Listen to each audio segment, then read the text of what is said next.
अस्सलाम वालेकुम। टीम 10 की तरफ से ये स्कोर्स का लेक्चर 2 का पार्ट 2 है। काइंडली पेन पेपर पेंसिल आप पकड़ लें ताकि आप इंपॉर्टेंट पॉइंट्स को नोट डाउन कर सकें। इस लेक्चर में हम पोर्टफोलियो मैनेजमेंट डिस्कस करेंगे।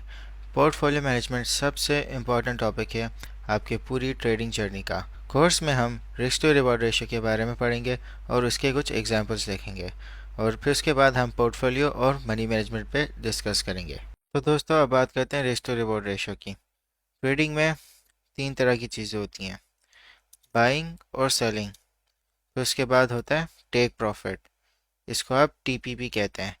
टेक प्रॉफिट का मतलब ये है कि आपने एक चीज़ बाई की और जो आपने उसका टारगेट रखा है जिस पे आप उसको सेल करोगे, तो वो आपका टेक प्रॉफिट है। और तीसरी चीज़ होती है स्टॉप लॉस यानी SL.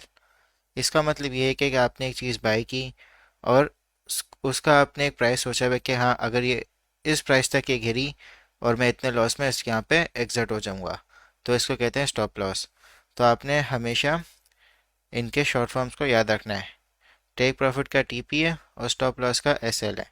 Risk to reward ratio calculate होता है stop loss divided by take profit. इससे आपका risk to reward ratio calculate हो जाएगा।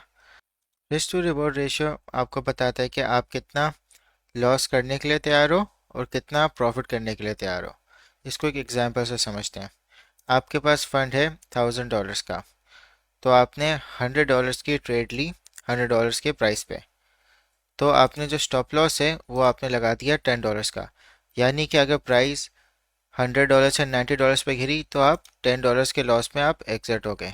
और आपने टेक प्रॉफिट लगाया $20 का, कि प्राइस अगर 120 पे चली गई तो आप $20 के प्रॉफिट पे आप एग्जिट हो गए। तो आपने जो अपना ट्रेडिंग लेवल रखा हुआ है कि आप $10 का लॉस बर्दाश्त करोगे या आप $20 का प्रॉफिट आप कमाओगे, तो आपका रिस्क टू रिवॉर्ड रेशियो 1:2 हो गया। दोस्तों, एक बहुत इंपॉर्टेंट बात है, आपने कभी भी आपने 100% अपने फंड को किसी भी ट्रेड में नहीं लगाना।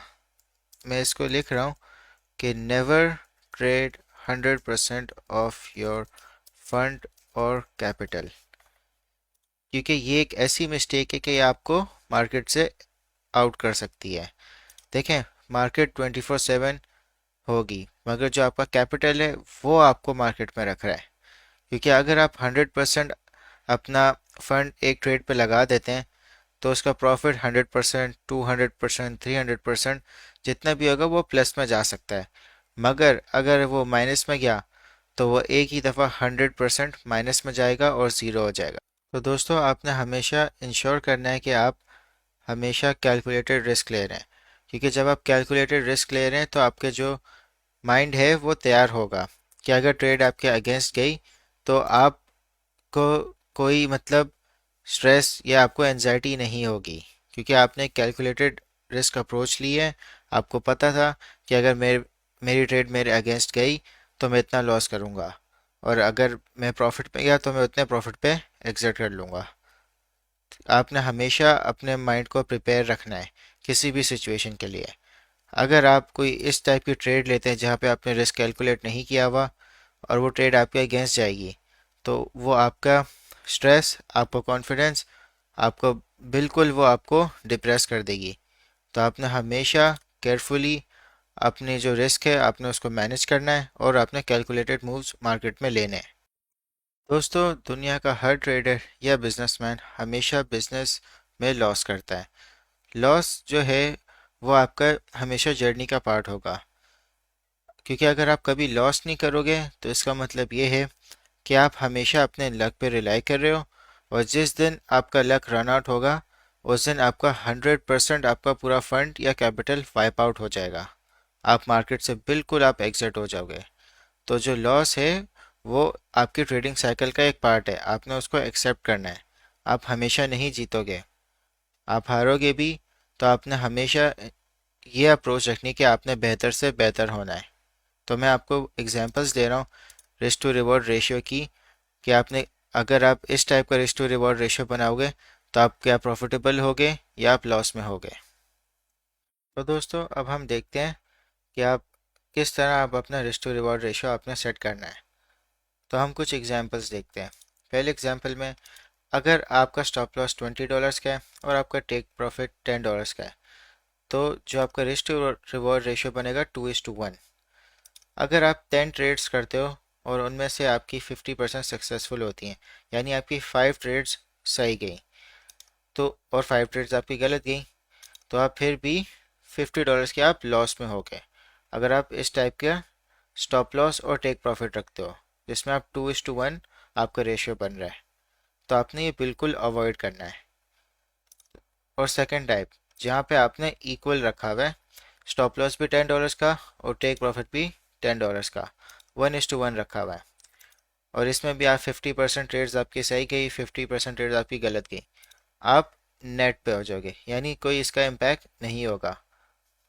थर्ड टाइप में आपने स्टॉप लॉस $10 का रखा और टेक प्रॉफिट $20 का रखा, तो आपका रिस्क टू रिवॉर्ड रेशियो बन गया 1:2, और आपकी 5 ट्रेड्स सही गई और 5 ट्रेड्स आपके अगेंस्ट गई, इसके बाद भी आप $50 प्रॉफिट में हो गए। जो फोर्थ टाइप है, जिस जहाँ पे $10 का आप लॉस कर रहे हो और $30 आप प्रॉफिट कर रहे हो, तो आपका रिस्क टू रिवॉर्ड रेशियो 1:3 हो गया, आपकी 5 ट्रेड्स सही गई, 5 ट्रेड्स आपकी गलत गई, इसके बाद भी आप $100 प्रॉफिट में हो गए। और फिफ्थ टाइप अगर आप देखें, आपने जो लॉस है वो आपका $10 का है और आपका टेक प्रॉफिट $40 का है, और रिस्क टू रिवॉर्ड रेशियो आपका 1:4 है, और आप सपोज कर लो कि आपकी 25% ट्रेड सही गई, यानी आपकी 3 ट्रेड्स सपोज कर लो सही जाती हैं और 60 ट्रेड्स आपके अगेंस्ट जाती हैं, इसके बाद भी आपने $150 कमा लिए। तो आपने हमेशा रिस्क टू रिवॉर्ड रेशियो हमेशा आपने ज़्यादा रखना है कि आपका रिवॉर्ड ज़्यादा होए और लॉस आपका कम से कम होए। दोस्तों, अब हम बात करते हैं पोर्टफोलियो मैनेजमेंट पे। पोर्टफोलियो मैनेजमेंट में आपके पास हमेशा 3 टाइप्स के अकाउंट्स होने चाहिए। सबसे पहला आपका ट्रेडिंग अकाउंट होना चाहिए। इस पे आप इंट्राडे, स्कैल्पिंग, स्विंग ट्रेडिंग, आप किसी भी ट्रेडिंग आप इस अकाउंट पे करोगे।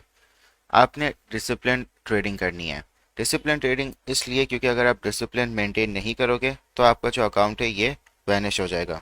सिर्फ डिसिप्लिन से ही आपका ये जो अकाउंट है ये ग्रो करेगा। दूसरा अकाउंट आपका विश अकाउंट है। विश अकाउंट आपका फुल रिस्क और हार्ड पे होगा।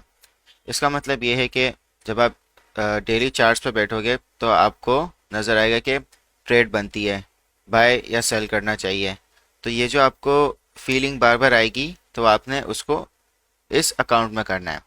अगर आप इस तरह की ट्रेडिंग अपने ट्रेडिंग अकाउंट पे करोगे तो वो बिल्कुल वैनिश हो जाएगा या श्रिंक हो जाएगा। तो आपने जो भी इस टाइप के ट्रेड्स हैं वो आपने अपने विश अकाउंट पे करते हैं। इसको आप ये भी समझ लें कि फोमो में आके आप ट्रेड कर रहे हो। फोमो का सिंपल मतलब ये है फियर ऑफ मिसिंग आउट, यानी कि आप नहीं चाहते कि आप अब कोई भी अपॉर्चुनिटी को मिस करो, तो आप इस टाइप की जो भी ट्रेडिंग है आप अपने विश अकाउंट में करो। तीसरा आपका अकाउंट है इन्वेस्टमेंट अकाउंट। यहाँ पे आपकी लॉन्ग टर्म होल्डिंग्स हैं।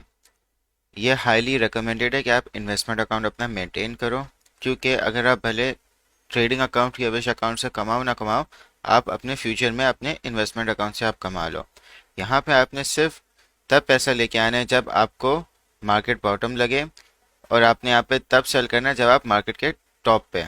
तो ये आपका फ्यूचर का पैसा है यहाँ पे, तो आप इसको लाजमी अपने पास एक मेंटेन रखें। अब सवाल ये है कि आपने कितना पैसा अपने टाइप्स ऑफ अकाउंट्स में रखना है। आपने 30% पैसा अपने ट्रेडिंग अकाउंट में रखना है, 10% पैसा अपने विश अकाउंट में रखना है, और 60% पैसा अपने इन्वेस्टमेंट अकाउंट में रखना है। अगर आप इस परसेंटेज से अपना पैसा डिवाइड करेंगे तो इन केस अगर आप ट्रेडिंग अकाउंट आपका नेगेटिव में भी जाता है और इवन विश अकाउंट में भी जाता है, मगर जो आपका इन्वेस्टमेंट अकाउंट होगा वो आपको लॉन्ग टर्म सिक्योर कर लेगा। अब हम बात करते हैं कि आपने इन अकाउंट्स को कैसे मेंटेन करना है। सपोज़ कि अगर आप ट्रेडर हैं, आपके पास $1000 हैं अपने ट्रेडिंग अकाउंट में, आपने 25% उसको कैश में रखना है। अगर आप क्रिप्टो में कर रहे हैं तो आपने उसको स्टेबल कॉइन्स में रखना है, और अगर आप स्टॉक्स कर रहे हैं, फॉरेक्स कर रहे हैं, तो वो आपका कैश में होना चाहिए। तो आपने नेक्स्ट 25% जो है आपने उसको पंप एंड डंप में रखना है। क्रिप्टो में पंप एंड डंप कॉइन्स बहुत होते हैं, जैसे $100 पे चले गया और $10 पे गिर गया, तो एक बहुत ज़्यादा रिस्की मूवमेंट होती है। तो उसके लिए आपने 25% अपना अमाउंट रखना है, वो भी आपके $250 हो गए। फिर अपने इन्वेस्टर अकाउंट में आपने सेम 25% आपने कैश में रखना है, और जो 50% है वो आप हाई कैप कॉइन्स में इन्वेस्ट करेंगे, और 25% आप मिड कैप कॉइन्स में करेंगे। फिश अकाउंट में तो आप 100% आप ट्रेडिंग करेंगे फुल रिस्क पे, और जो फुल आपको इंट्यूशन या फीलिंग आ रही है आप इसमें 100% आप ट्रेडिंग करेंगे अपने अमाउंट पे। अब आपने मनी मैनेजमेंट किस तरह करनी है, जो आपको मैंने अभी सारा कॉन्सेप्ट बताया, मैं आपको एक एग्जाम्पल की तरह समझा देता हूँ। जैसे आपके पास 1 लाख रुपए हैं, तो आप 30,000 रुपये अपने ट्रेडिंग अकाउंट में रखोगे। फिर उसके बाद उसमें से आपने 7,500 कैश में रखना है। आप 7,500 से पंप एंड डंप में आप ट्रेडिंग करें, फिर 7,500 में आप हाई कैप कॉइन्स में ट्रेडिंग करें, फिर उसके बाद जो आपके पास 7,500 बचा है फिर आप उसको मिड कैप कॉइन्स में ट्रेड करें। फिर आप अपने इन्वेस्टमेंट अकाउंट में आपके 60,000 रुपये होंगे, उसमें 15,000 आपका हमेशा कैश में होगा, 30,000 आप हाई कैप कॉइन्स में इन्वेस्ट करें, फिर 15,000 आप मिड कैप कॉइन्स में इन्वेस्ट करें। फिर लास्टली आपका जो विश अकाउंट होगा वो 10,000 रुपये का होगा, उसमें आप 100% आप ट्रेडिंग करें। अब ये जो कैश रखने का मेन मकसद ये है कि ये आपका एक इमरजेंसी फंड है, कि अगर आपकी कोई ट्रेड गलत हो जाती है तो आप इस कैश से आप उसको वापस आप रीलोड कर सको। तो आपने हमेशा कैश में आपने मेंटेन रखना है एक इमरजेंसी फंड। आप किसी भी फाइनेंशियल मार्केट्स में याद रखें कि बहुत हाई रिवॉर्डिंग है, मगर हाई रिस्क उन लोगों के लिए है जो ट्रेडिंग कर रहे हैं बगैर किसी एनालिसिस के। वो वक्ती तौर पे जीत सकते हैं, मगर लॉन्ग टर्म में वो बहुत कुछ लूज़ कर जाएंगे। जितना उन्होंने ज़्यादा कमाया है उससे कहीं ज़्यादा वो लूज़ कर जाएंगे। तो आपने हमेशा एनालिसिस के साथ अपना रिस्क को कैलकुलेट करके, तो आप हमेशा स्ट्रेस फ्री रहेंगे, क्योंकि आपने अपनी वर्किंग की हुई होगी। जैसा कि मैंने आपको एक्सप्लेन किया था डॉलर कॉस्ट एवरेजिंग में, अगर आप बिटकॉइन में $1,000 हर मंथ लगाते हैं, और आप फिर आप उसको अगर आप सेल करेंगे 3 साल 5 साल या 10 साल बाद, हो सकता है आपको जो रिटर्न मिले वो 10 गुना 20 गुना 25 गुना भी हो सकता है। तो आप लॉन्ग टर्म विजन पे आप फोकस करें, और याद रखें हमेशा जो आपकी अर्निंग आएगी वो आपकी लर्निंग के बाद आएगी। तो आपने हमेशा लर्निंग पे फोकस करना है, अपने कॉन्सेप्ट्स को इतना क्लियर रखना है कि जब आप रियल ट्रेडिंग में आप जाएंगे तो आपके पास माइंडसेट और कॉन्फिडेंस होगा।